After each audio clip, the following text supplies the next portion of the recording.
Huh? A debt with $1 million? There's no way I can pay that. I'm divorcing you right now. And saying that, my husband Ryan brought out the divorce papers to me. Fine, I understand. Let's divorce. What a disaster for you too, huh? I can't imagine being in a huge debt because of your own parents that I would never be able to pay even if I spent the rest of my life paying it off. Then I told my husband, who was grinning at me while he misunderstood everything, the actual truth. What? Wait a minute. What do you mean? My name is Layla. I'm 40 years old and I work in a company. My husband Ryan and I have been married for exactly 10 years now. We had no kids and we tried hard to have kids through fertility treatments and so on. But to no avail, so we finally decided to give up on having kids and just live as a married couple. But despite that, I think we got to live happily in our own way. My husband can be a bit stubborn, and we do argue regularly, but it's not like I hate him. And we do have nice conversations every day. He doesn't complain about every single thing I do, and he does a good job of earning enough money for us family. So we haven't had any major issues so far. My husband and I were originally classmates in high school. We were in the same class in freshman and sophomore year.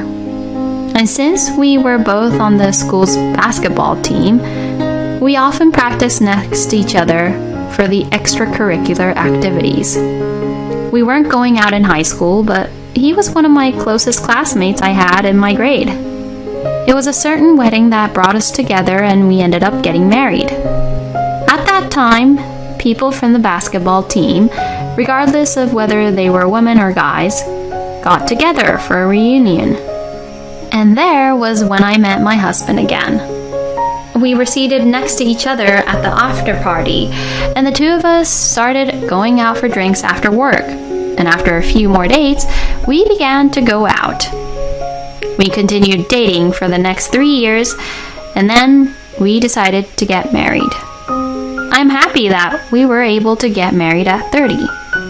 I had planned and wanted to concentrate on my work and get promotion in my 20s after graduating from college. And I thought I would get married in my 30s. Ryan was a very kind and nice man, and I am very glad that he was the one I married. At the wedding, I was celebrated by many friends and colleagues, including former members of the basketball team, and I experienced the happiest time of my life. Then we started living together and began our newlywed life. Even though I had known Ryan since high school, being newlyweds was a special and fresh feeling. I think the newlywed magic is amazing because it had been more than 10 years since we had known each other, and we still felt like we were deeply in love even after 3 years of dating. My husband did a decent job of sharing the house chores, considering the fact that we were both working. Many of them were simple, but I am grateful for the situation where I come home from work and dinner is ready, because I appreciate that very much. During dinners, we would talk about each other's work and we would hear each other out if there were any issues at work. Well, I was really busy today. My boss is giving me a lot of work to do. I see. Well, good job today too. Let's give one more fried chicken to you then for working so hard today. Yay! We were happily living our newlywed life while flirting with each other a bit like this. From then on, we lived happily as a couple, but as I mentioned earlier, we had difficulty having children. We tried infertility treatments and other fertility treatments and all sorts of other things, but it was still no use. After years of not being able to have children, we began to give up and finally decided to spend time alone as a couple. However, after that, I felt that my husband had become cold towards me compared to before. If you say it was just my imagination, that's all there is to it. but I felt that he was less kind to me than how he usually was. He used to listen to me and consider my opinion, but now he tries to force his opinion on me. Perhaps all these years he had thought about me and held back, but maybe now he started to show his true self.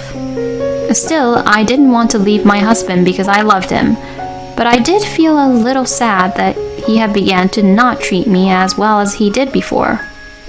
It had been roughly 3 years since I started feeling that way. Well, we are going to be spending quite a long time together as a couple from now on, and it would be better if they stayed that way as long as possible. I thought so, but my husband's attitude towards me became worse year by year. We used to share the house chores because we were both working, but he stopped doing them altogether. Of course, I do not want my husband to be the main person to do the house chores, but it was really difficult for me when the dinner wasn't prepared when I was busy working late. And my husband was coming home late more and more often. I was really disappointed when he came home in the middle of the night and said, I'm sorry, I've already eaten. But I had tolerated it because he worked hard to earn money and never complained when I spent time and money on my hobbies on my days off. Recently, however, something happened that made me strongly believe that my husband no longer loves me. He had forgotten about our 10th wedding anniversary. I had told him that on our 10th anniversary we would go to a fancy restaurant that I had wanted to go to for a long time. I had made reservations, but my husband had forgotten all about it. On the morning of the day, I asked him, "Can we meet at the restaurant at 7 p.m. today?" And to this, my husband said, For what? I was really shocked and ended up getting emotional. I told you that we were going to celebrate our 10th wedding anniversary. That's why we made reservations at the restaurant, you know. When I said this, my husband was surprised, then turned grumpy and replied back to me saying, Don't get mad at me. You're so annoying from the morning. What do you mean you're so annoying? Don't you care about our marriage these days? I think you've been treating me like crap. I suddenly felt a surge of resentment that had been building up in me. It exploded, and I took it out on my husband. Then from this, my husband got even more upset with me. Excuse me? You're such a pain in the ass. What kind of 40-year-old woman dream about having dinner at a restaurant? It's only just an anniversary. Act like you're aged, Layla. Wait, Ryan? You're so annoying. I'm leaving for work. Don't ever say anything weird to annoy me. Oh, and I'm meeting someone from work for drinks today after work. So, cancel the reservation. No way. Saying that, my husband went to work. I couldn't believe what he said and froze for a while. What Ryan did and said was just too much. I wondered if I could continue being married to Ryan like this. I even thought so to myself. I decided to go to the restaurant with my father because it would be too much trouble for the restaurant as well since the reservation was today. My father's birthday was coming up, so it was a nice alternative to celebrating at the restaurant. But I was really shocked by my husband's attitude. My father was indeed surprised when he heard what I had to say. Ryan said something like that, huh? I can't believe why he'd say that, because I used to celebrate every wedding anniversary with your mom in a big way. My mother passed away a few years ago, but my father really cherished her. I had seen such a close relationship between my parents, and I wanted to keep that kind of relationship with my husband. But it was sad to see how cold it turned out for us. Well, if anything happens, you can count on me, alright? Yeah, I'll do that. Thank you, Dad. I was devastated, but my father listening to me calmed me down a bit. My husband did not come home that night. He came home in the early hours of the morning and went straight to bed and fell asleep. After that, we hardly talked at all. My husband worked late every day and came home really late every day now. At this rate, it might be difficult to stay married. While I was thinking about this, something unbelievable happened to me. My father had a heart attack and passed away. My mind went complete blank. I was devastated by the loss of my mother and my father, who was my only living family. But when I told my husband that my father had passed away, he replied with, "Oh, I see." I knew he didn't love me anymore. But still, your own wife's father had died, and so he should have shown me some kindness by hugging me and at least to try and comfort me. But in a way, my husband helped me regain my composure and proceeded with the funeral arrangements and preparations without being too emotional. And we were able to hold my father's funeral without any issues. My husband attended the funeral, but he looked like he didn't want to be there the whole time, which really pissed me off. I lost all affection I had for my husband.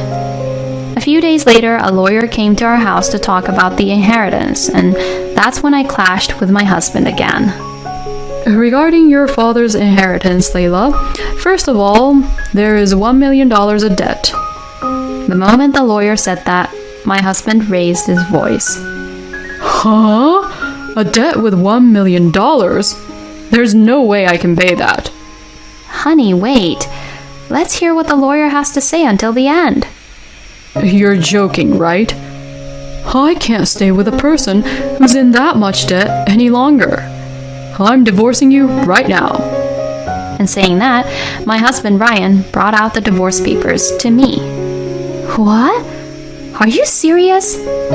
Of course I'm serious. Our marriage is already in ruins, for the most part anyways. That's because you're not letting us have a chance to communicate with each other. Shut up. Anyway, I can't stay married to a woman with a debt like that. Sign these divorce papers. Fine. I understand. But let's divorce. I received the divorce papers from my husband and signed them. I was so angry that I didn't know when he had prepared it and had already filled it out. But I was glad because this would still allow me to completely cut off any ties with my husband. Besides, I still had a few things I was glad to be rid of my husband for. In my mind, I grinned and said to my husband, "Well then, I'll make sure to submit this. Mr. Seymour, I will inherit them properly, so may I have the paperwork?" Yes, ma'am. And like this, I have completed the formalities for the inheritance of my father's estate. Thank you very much. Your father's estate has been inherited by you, ma'am. At any rate, I asked the lawyer, Mr. Seymour, to leave, so that I can conduct necessary procedures to file the divorce papers. When I returned home, my husband was waiting for me with a victorious look on his face. What a disaster for you too, huh? I can't imagine being in a huge debt because of your own parents that I would never be able to pay, even if I spent the rest of my life paying it off. Then I told my husband, who was grinning at me while he misunderstood everything, the actual truth. The lawyer on the phone told me that it wasn't just the debt I inherited. Huh? My father's debt is the newly built house that he had built. House? What? Wait a minute. What do you mean? My father was building a house for me. He had taken out a loan on it, but he died of heart attack right after he bought it. And since most of the loan was left, I was told that he had owed $1 million. But when I heard that first, I thought that was really odd. He told me that there was no way he was in debt, since he was an executive while he was working for a company. And he also made money by investing in stocks. Stocks? He left me enough money as an inheritance, and I wouldn't have to pay for the $1 million debt. So, in other words, I don't have any debt, and now I have a lot of money. No way. I didn't hear that. You've got to be kidding me. Well, that's your fault for not listening to the lawyer until the very end. Then give me half of it for property division. What are you talking about? My share of the inheritance doesn't count as part of the property division. Excuse me? We're already divorced, and no matter how much money I get, it has nothing to do with you. When I said that, my husband suddenly changed his attitude really quickly. Layla, let's pretend the divorce never really happened. I finally understand who's really important to me. We love each other. Let's get married again. I was so disgusted by his actions and attitude that there was literally no love for him anymore. Stop it, you're disgusting. You're just after the money and you don't love me at all, right? I would never marry a person like that ever again. Don't you dare underestimate me. Once I pack my bags, I'll leave. You should just go on with your life as usual. If you start following me around, I will call the police on you. You and I are complete strangers now. My husband turned pale when I said this. Then, ignoring my husband, I packed my belongings and left the house. After that, I moved into the house my father had built for me. It was a very luxurious and beautiful house, as one would expect from a house that cost $1 million to build. I would be able to live comfortably here for a really long time. And well, as for my ex-husband, I requested an investigation by a professional investigating agency just to be sure. And it turned out that he had been having a relationship with a woman while he was married to me. So I immediately sent a content certified letter to my ex-husband and his lover's workplace in order to have them pay me alimony for their affair. As a result, my ex-husband had to work even more to pay off for the alimony, while his colleagues gave him a cold shoulder. I inherited everything from my father and had my alimony paid. So, my retirement would now be secured. But I will follow my father's example and increase my assets through stocks and other investments. And from now on, while devoting myself to my work, I will try as much as I can to take on other hobbies and challenges that I want to try. The reason Ryan was becoming cold to Layla was because he was having an affair, But as it turned out, he lost a tremendous amount of money by having the affair. What a really great feeling to get back at him, I'm glad Layla got a divorce from a scumbag like him. From now on, Layla can live in peace and not worry about money. I hope Layla will try whatever she wants to do and challenge until she's satisfied. Thank you for watching until the end. Please subscribe to our channel. See you in the next video. Did you forget what today is? It's your sister-in-law's wedding! Hurry up and get over here! I was confused by the angry voice yelling at me over the phone. But my mother... Who cares? Besides, it's terrible luck to have a funeral on a day like this. My mother-in-law, Crystal, didn't even listen to the rest of what I had to say and expressed her anger towards my mother, who had recently passed away after a long illness. With the encouragement of my father, who seemed to have overheard the phone call, I ended up rushing to the wedding venue in tears. As a result, Crystal lost everything. I am Mandy, a 25-year-old office worker, and I've been married to my husband Jackson for 3 years. We live close to my in-laws, where Crystal and her daughter Amelia live together. My father-in-law Mike works away from home, so Amelia moved in to look after her mother. Although I get along well with Amelia, it seems that Crystal has not really liked me since before I got married, and we don't have a very good relationship. My mother had been in and out of the hospital with a long-term illness, and Crystal has been quite disapproving of this. You're not thinking about using Jackson's salary to pay for your mother's hospital bills, are you? She once asked me, casting a suspicious gaze. My mother was 55 years old and my father was still very much active, so I explained multiple times that there were no financial concerns. However, she dismissed me with a snort, saying, "But you never know what might happen to your father, do you?" Since getting married, Crystal's attitude towards me has only gotten worse, and I've tried to endure all sorts of harassment and snide remarks. I've talked to Jackson about it several times, but he said, "I don't want to get involved in women's fights, so handle it yourselves." I couldn't show a strong attitude towards my mother-in-law because I was afraid that if I ended up divorcing Jackson, it would cause my mother unnecessary stress. The only person on my side in this situation was my sister-in-law, Amelia. She would stand up to Crystal's sarcastic remarks, saying, "Stop it! That's bride bullying! It's embarrassing!" She would also tell me, "If my mom does anything to you, just let me know and I'll talk to her." Jackson should be the one to do something about it, but since he's a bit of a conflict avoider and a coward, he probably won't do anything. While I was grateful for her support, I felt awkward complaining about Crystal to her actual daughter, so I continued to endure the harassment. Crystal's harassment started from the beginning of our marriage. At first, she would bring expired food to our house under the guise of sharing and say, "As the wife, it's your responsibility to take care of this.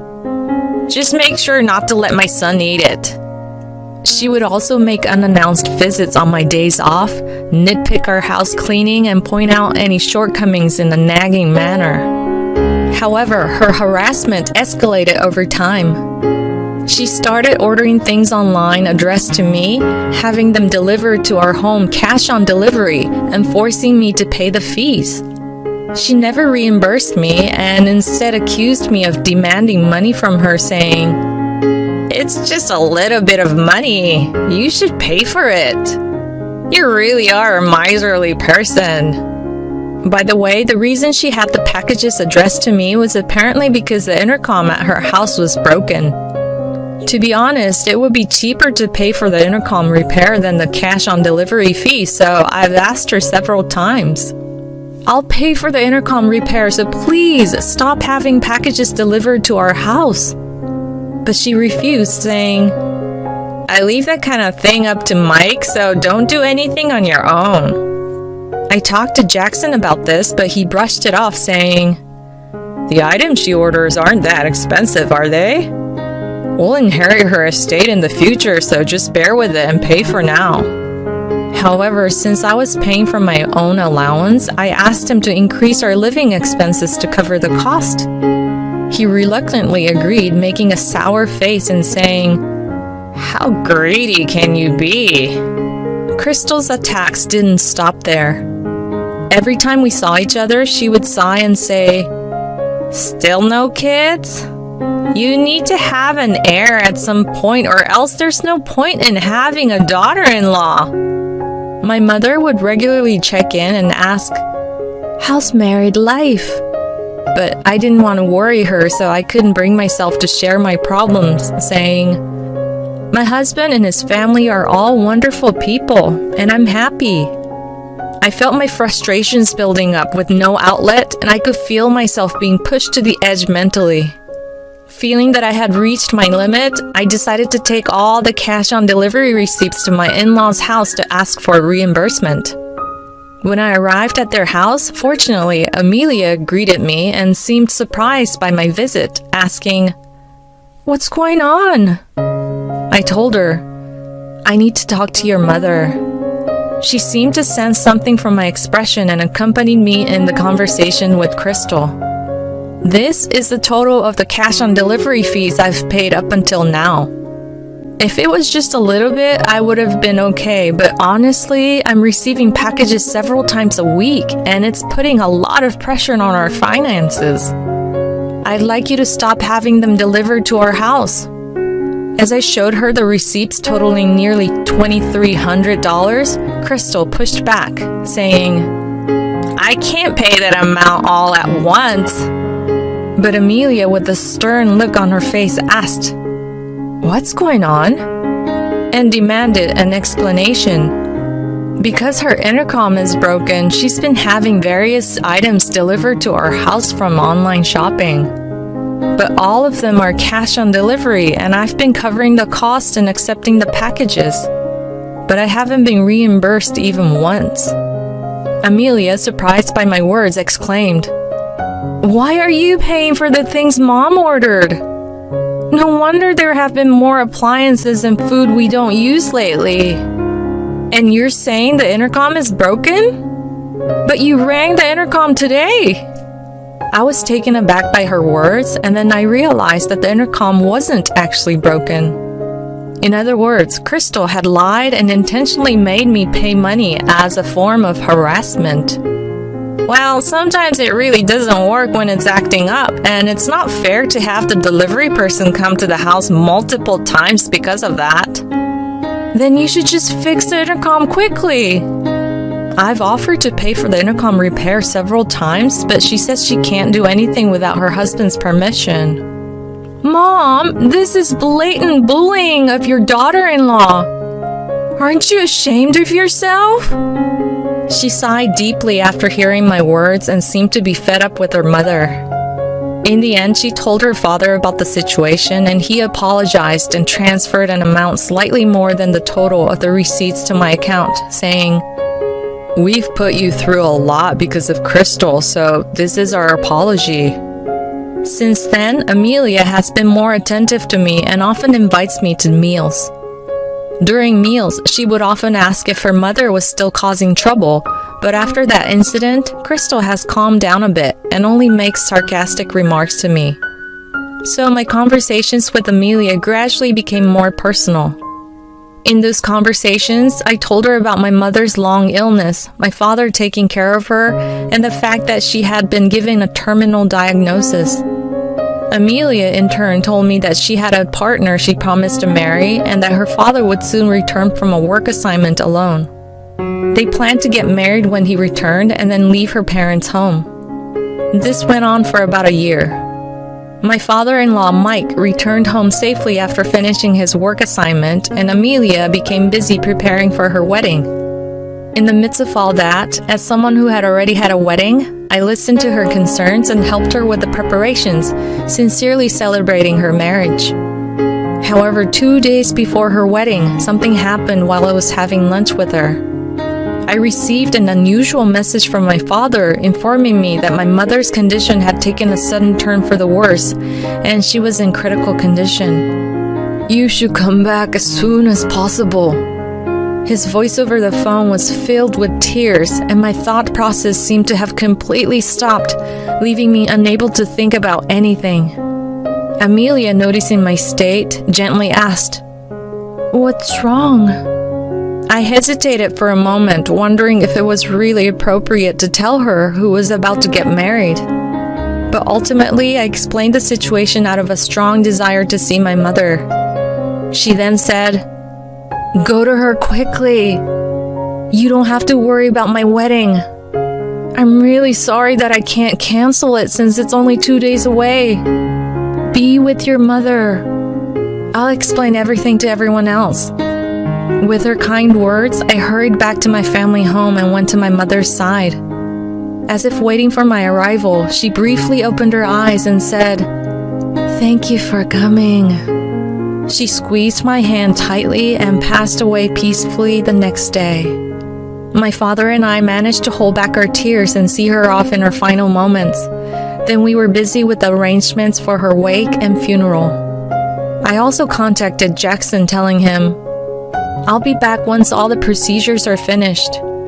The next day, I attended her funeral, breaking down in tears over memories with her, regrets for not having been able to give back to her enough, and the sadness of losing her.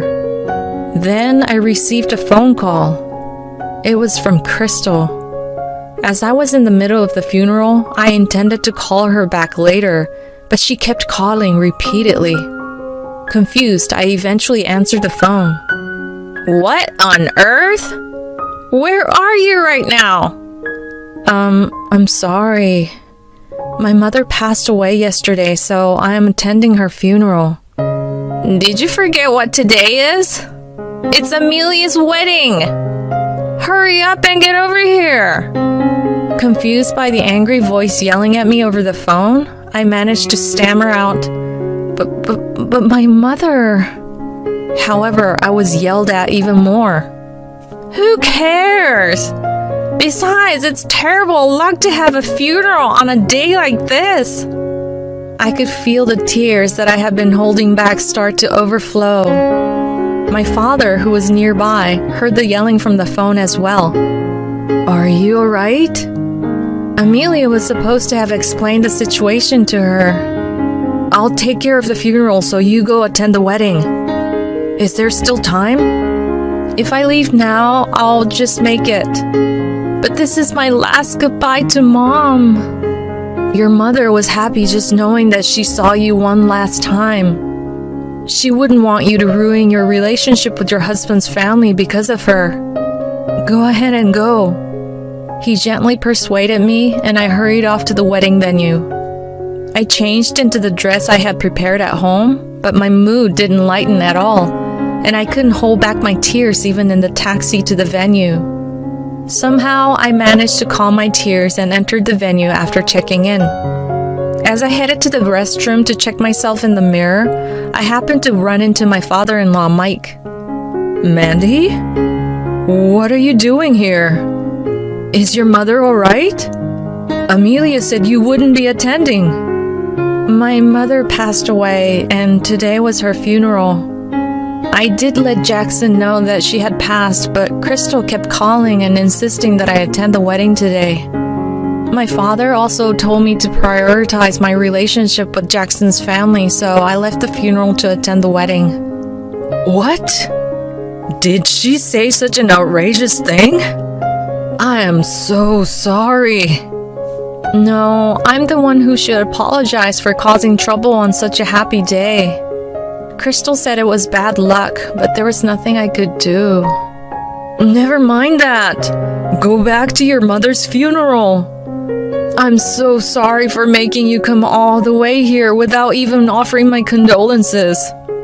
You can come back when you're feeling better. With that, he handed me some money for transportation expenses, and I left the venue without entering. I changed back into my morning clothes and returned to my family home. Fortunately, the distance between my family home and the town where we live was less than an hour by car, so I was able to make it back in time.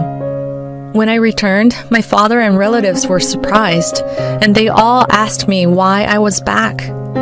As I apologized and explained in detail, some of my relatives took my side, expressing their anger at my mother-in-law, which somehow made me feel a little relieved. A few days later, when I was spending time at my family home, sorting through my mother's belongings and discussing my father's future living arrangements, I received another call from Crystal. Hey, what did you tell my husband? There seems to be a misunderstanding, so come back and clear it up, please. Although I was fed up with her message, I decided to put an end to the matter and headed to my in-laws' house after talking to my father. Jackson, my parents-in-law, and Amelia were waiting for me at their house, and we immediately started discussing the issue. Is it true that you left your mother's funeral and came to the wedding because of what my mother told you? That's just a misunderstanding, right? No, it's true. She told me to go to the venue. She also said that my mother's passing was bad luck and I can't take her words anymore. As I ignored Crystal and responded to Amelia, Mike asked me, "What's going on?" I showed him recordings of her previous insults, a list and photos of the spoiled food she had forced on me, and said, "I've been constantly given rotten food and told to deal with it because I'm the wife." I was also told that not giving birth to an heir meant I was failing as a wife. Even if the food was about to spoil, it was still edible. But you always told me never to let Jackson eat it, right?